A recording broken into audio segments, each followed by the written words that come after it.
petit chien qui fait que me suivre. Voilà. Maintenant, il y en a. Ah. On va parler d'offrande. Eh oui. Parce que beaucoup de gens qui vont en Thaïlande sont un peu déçus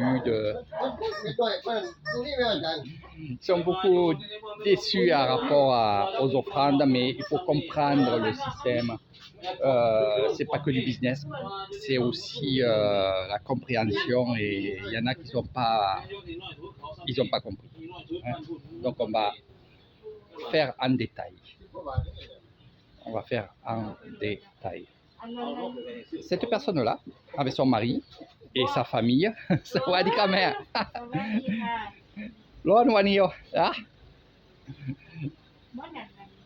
donc, allez, avec sa famille, comme je disais, vont faire des fleurs, des compositions, tous les jours. Il y a encore bien plus le week-end. Mais ils vont en faire ici, vous en voyez, ici. On va prendre une composition de fleurs, on va prendre 3 encens, et dans les encens, il va y avoir une feuille d'or. Voilà. On va mettre l'argent ici. Voilà.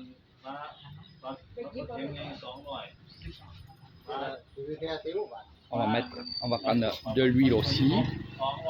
Et on va aller les voir rapidement, et après je viendrai vous montrer ça. Donc, une fois qu'on a pris ça, moi je fais le tour. Et on reviendra pour les offrandes ici pour parler poissons, escargots. Voilà, on va parler de ça. Et on va aller rejoindre justement ceux qui ont pris les offrandes. Et je vous expliquerai. Donc, ce sera un peu long peut-être cette vidéo, mais pour moi elle est très importante, mais surtout pour vous. Parce qu'il faut bien que je vous explique le pourquoi, le comment, et voilà. Une fois qu'on a pris les offrandes, on va les amener sur le lieu des offrandes. Le lieu des offrandes, évidemment, c'est un lieu sacré. Il est vraiment sacré, évidemment, à rapport à Bouddha, qui est ici.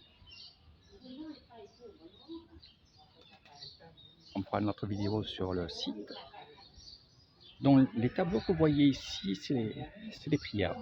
Donc, Namo Tassa, Kapawato, Arahato, Sama Sambuddhassa. Donc, il y a tout ça qui va se mettre en premier temps.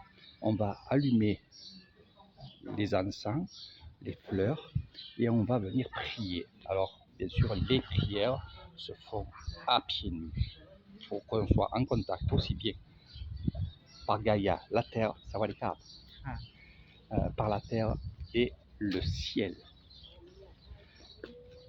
Chacun va attendre peut-être son tour, voilà, pour ne pas déranger les autres. Il y en a qui préfèrent regarder Bouddha. Voilà.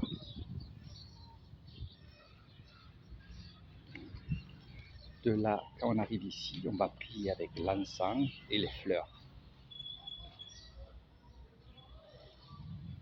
Je vais mettre plus à l'ombre pour que vous voyez.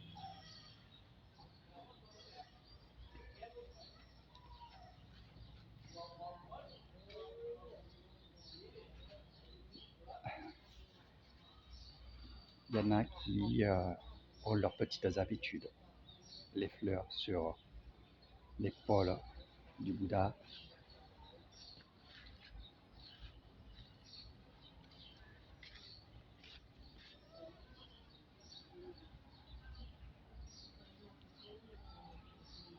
Naman, ce qu'on appelle Naman, c'est l'huile où on va alimenter. Quand on achète de l'huile, c'est pour alimenter justement cette flamme-là qui va servir à brûler les encens. Derrière, nous avons une pirogue où on va mettre les encens, les 3 encens. Les feuilles d'or vont être disposées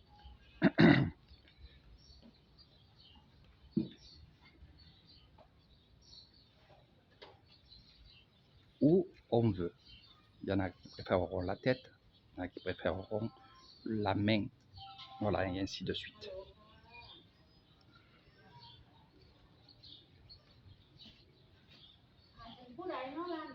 Donc ça, c'est pour les offrandes, les fleurs. Voilà.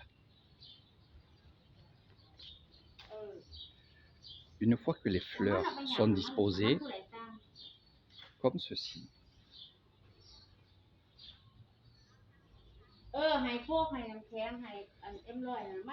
eh bien, il y a une dame qui va revenir. Et la dame, c'est celle qu'on a vue là-bas. Et on retourne là-bas. Elle va revenir et elle va récupérer les fleurs. Pour après, non pas les revendre, parce qu'on ne revend pas et on ne vend pas des fleurs pour des offrandes. On fait un tamboun. On fait un acte de charité, on fait un acte de cœur et d'esprit. C'est ça qu'il faut comprendre. Donc les fleurs que vous voyez et qu'on a vues là-bas, on va aller les récupérer et on va les ramener ici. De là, il y a encore des personnes qui vont venir, qui vont récupérer des fleurs,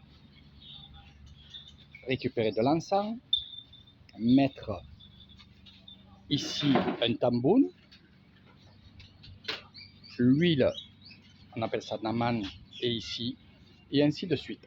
Alors il y en a qui m'ont dit, Eric, j'ai acheté des fleurs et j'ai vu une dame revenir chercher mes fleurs et les revendre. Non, pensez qu'on ne revend pas, on n'achète pas. Vous avez donné de l'argent, mais ici en Thaïlande, il faut savoir une chose, c'est que quand on donne de l'argent dans un temple, c'est un tamboun. C'est un tamboun. C'est juste symbolique. Ça veut dire que, bien sûr, pour vous, vous l'avez acheté, c'est vos fleurs, et vous voulez que ça reste au pied de Bouddha. Mais ici, on essaye de faire, on va dire, de l'économie. Ça veut dire que si tout le monde fait ça, il faudrait beaucoup de fleurs. Il faudrait couper beaucoup de fleurs et ça serait du gâchis. Donc c'est pour ça qu'on remet les fleurs là. C'est juste symbolique. Le principal, la principale chose, ce ne sont pas les fleurs. Ce ne sont pas ni la feuille d'or que vous voyez ici, ni les encens. C'est ça, c'est juste visuel. Le plus important, c'est la prière, ce que vous allez demander, ce que vous allez vouloir que ça soit exaucé. C'est ça le plus important. Ce ne sont pas ces fleurs-là, ce ne sont pas ces encens. Vous comprenez? Et ça, il faut vraiment que les gens, quand ils viennent en Thaïlande, comprennent ces choses-là. Parce que si vous avez dans l'esprit et que vous avez entendu qu'il y a une personne qui s'est plainte parce qu'elle ne le savait pas, qu'elle s'est plainte parce que justement, on récupérait ces fleurs, elle va dire, moi, je ne vais pas faire une offrande parce qu'elle va me récupérer mes fleurs. Mais en fait, vous vous empêchez de prier, vous vous empêchez de demander des bonnes choses. Et ça, c'est dommage. Donc, surtout quand vous allez en Thaïlande, vous donnez de l'argent pour des fleurs, allez prier pour vous. Et ne pensez pas ni aux fleurs, ni aux encens. Pensez à ce que vous allez demander, à ce que vous allez dire. C'est la principale chose, c'est votre prière, mes amis. Pensez-y, pensez-y. Voilà. Alors, je vois qu'il y a une pancarte ici, je l'ai vu tout à l'heure. J'ai posé la question. Vraiment, j'ai posé une question au moine qui était avec moi. Et voyez la pancarte là, on va y aller. Il fait chaud, c'est pour ça que je reste un peu à l'ombre. C'est pour la caméra, c'est pas pour moi. Moi, j'aime bien la chaleur. On parle de dons, oui, mais où ça va les dons? Ben, ça va un peu de partout. Et là, nous avons eu un problème sur une maison. C'est une des maisons. Hein. Regardez, cette personne, sa toiture a été détruite par les grosses pluies. Voilà. Et là, ils font appel aux dons, évidemment, pour arranger la maison de cette petite famille. c'est un peu ça, mes amis, c'est ça. C'est tout à fait ça ce qui se passe dans les temples. Pensez pas que le moine, c'est un grand milliardaire, et c'est là. Il y en a eu, il y en a eu, parce qu'ils étaient très très connus dans la Thaïlande. Mais il faut savoir une chose, c'est que peu importe si le moine a une belle maison, peu importe s'il a ci, s'il a là, s'il a 40 bateaux, je ne sais pas quoi, pensez à une chose. S'il est arrivé là à avoir tout ça, c'est que lui, il a fait des bonnes choses. On ne donnera jamais, nous, Thaïlandais ou peu importe, on ne donnera jamais à des moines frauduleux. Si on donne, c'est que lui, on sait qu'il redonne. Il va redonner justement à ce que je vous ai montré, donc ça veut dire les gens qui sont dans le besoin. Ils vont faire des prières à beaucoup de gens, vont apaiser ou guérir des gens. Ils vont aussi donner, et c'est très souvent, toutes les années, aux hôpitaux. Ils vont donner à des écoles. Donc vous voyez, il y a toutes ces choses-là qu'il faut regarder en dehors de la richesse. Voilà. Moi, je préfère avoir, et j'en connais, des moines riches, mais qui font beaucoup de choses pour les autres. Et je connais des gens, des moines, qui ne sont pas riches et qui ne donnent pas beaucoup. C'est normal. C'est la logique des choses. Si le moine donne beaucoup, c'est qu'il a beaucoup d'argent. Et s'il donne beaucoup, ben, les gens vont venir lui donner à lui. Comprenez ça. Hein? Voilà, comprenez ça. Donc voilà un peu pour les offrandes et on va changer d'endroit. On va aller plus voir le Bouddha. Et on va faire quelques photos, évidemment. Donc je vais faire des photos pour représenter les offrandes. J'espère que ça a été clair pour vous. N'êtes pas énervé, surtout quand vous faites des offrandes. Hein? Quand vous demandez aussi, et ça c'est ce que je dis à tout le monde, à tous mes élèves quand ils viennent me voir, quand vous demandez quelque chose qui est personnel, c'est-à-dire que votre maman soit guérie, que votre papa soit guéri d'une maladie, pour la richesse, et là. En Thaïlande, et moi je le fais, parce que je sais, et là vous allez le savoir, si vous voulez que votre vœu, votre demande marche, un, il faut que vous soyez sincère. De deux, il faut que vous demandez non pas pour vous, mais pour les autres aussi. Exemple, si moi je veux demander, on va dire, la richesse, c'est-à-dire gagner au loto, peu importe, hein, de l'argent, je vais faire une prière en disant, j'aimerais que les gens qui n'ont pas d'argent aient beaucoup d'argent pour vivre. Et moi, j'aimerais aussi avoir beaucoup d'argent pour donner à ceux qui n'ont pas beaucoup d'argent. Vous comprenez? Si vous priez comme ça, ça marchera. Parce que vous ne pensez pas à vous, vous ne pensez pas à votre gueule.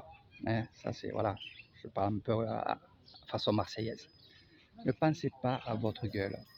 Pensez à faire une prière pour tout le monde. Pareil, parce que c'est des exemples que je donne à chaque fois, mais c'est vrai que c'est un peu dur pour vous en Occident de penser à ça. Les encens qui brûlent, ça sent bon, mais bon, ça pique un peu à la gorge. Donc, si je demande pour une personne de ma famille qui est malade, la guérison, je vais aller faire une prière et je vais dire, j'aimerais que les gens qui sont malades soient guéris. J'aimerais que ces gens-là ne souffrent pas. Et j'aimerais aussi que ma tante ou mon oncle ou peu importe soit guéri aussi. Pensez, vous avez vu l'exemple, c'est je pense aux autres et après j'englobe moi aussi, le moi aussi. Vous la mettez à la fin. Voilà. Priez comme ça, mes amis. C'est comme ça qu'il faut faire. C'est comme ça qu'on m'a appris ici. C'est comme ça que les moines parlent. Là, je vous le dis en français, mais eux, quand ils parlent aux adeptes qui viennent dans les temples et dans les grandes cérémonies, ils parlent comme ça. Pensez à tout le monde. Si vous voulez que votre veut, marche, il faut penser à tout le monde. Ne soyez pas égoïste. Voilà, parce que ça émet, quand vous êtes égoïste, ça émet pas beaucoup de vibrations.